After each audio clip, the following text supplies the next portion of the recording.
Hi, welcome to Advantage Pointing Labs. I'm Francis Owens, and my wife, you'll meet in a little bit, is running the camera for us today. Her name is Teresa.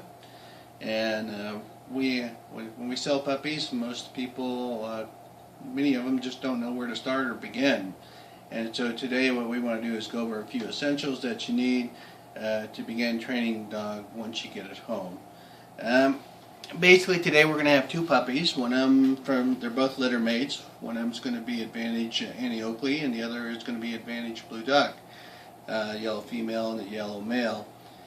And you'll notice that both of them have different personalities and different temperaments, even though they came out of the same litter. And one will take more pressure than the other, and where one might be a little more sensitive, the other one isn't quite as much, and so you can put a little more pressure on them. Although they're only 10 weeks old today, so there won't be too much pressure involved at all. Right now is a critical period of time in their emotional life for adaptation to the home and attachment to people. So when you bring your puppy home, you don't want to just put it out in the kennel with another dog, because it'll attach to the other dog and not to a human being. So it's important that you spend as much time concentrated with that dog alone by itself as possible, so it becomes attached to you as a part of the pack animal, and it finds its place moving from the pack that it grew up in the litter, to the pack of the new home. What we're going to be doing is not so much training, but enhancing its natural actions. So you'll see my wife in a little bit. She'll call the puppy to her, and the puppy will want to come to her because he's a pack animal. He wants to be next to him, get some praise. And when he gets there, she'll call him here, and she'll give him a treat. He gets a reward. So he gets some enhancement for the right activity. And then she'll bring up her hand and she'll have it sit, and he can again get a reward for doing the right activity. At this stage he doesn't know what here means, he doesn't know what sit means, but he's going to get rewarded. If he doesn't do those activities, we're going to help him with our hand find the right thing to do, but we won't be spanking him or swatting him, or you can't punish a puppy who doesn't know what it's doing. It's only after it knows what it's doing that you can add some reinforcement. Let's see, where am I at? So after that, what we will do, and we won't be recording that part, but we'll be in separate rooms with our own little puppy kibbles, and we'll call it here. And when it comes to here, we'll have it sit, and then we'll give it the reward. We'll put the two actions together, here and sit, give it the reward. And so it's building blocks one upon another, so it learns to understand that the activity is to come and then to sit, and then you get a reward.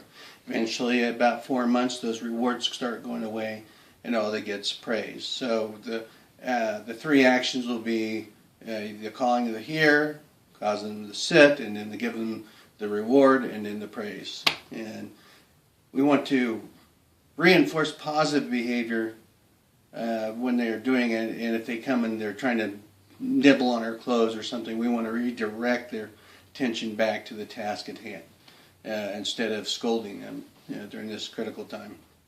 But if they were to come up and nip you, grab your hair, bite at your face, you're going to have to nip those activities in the bud right now when they're young.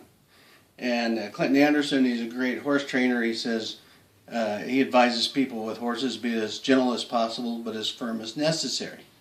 And that holds true with the puppy, but within limits. You're not going to whack him with a stick, but you're going to make him know it, either with 2 fingers or with your gruff voice or whatever is required to get his attention.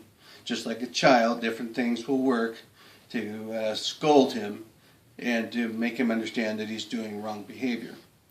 So you don't want to take the puppy, and if he's chewing on your carpet, and just lightly tapping him on the buttons or something. No, bad dog, because then he thinks you're just playing. But you want to make sure it's firm and it's consistent. No, bad dog. And a dog's memory, the United States government and the military has determined that when they're doing an activity, they have 2 seconds of memory.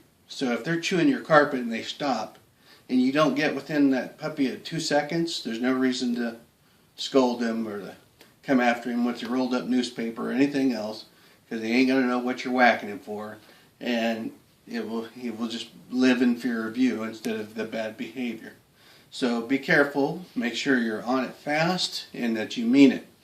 The mama dog, when she's with her puppy, Teresa was telling me earlier that Annie would Oakley jumped up and grabbed a hold of the mama dog's cheek, bit into it. What did mama do? She took her paw, whacked that puppy down as far as she can, and bit it on its ear.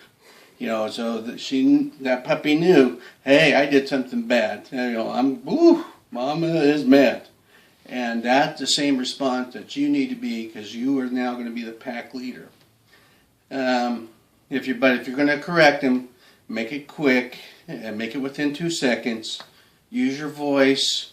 And many times we found my daughter even, she'll lower her voice. It's unnatural for her, but she lowers it down kind of like mine.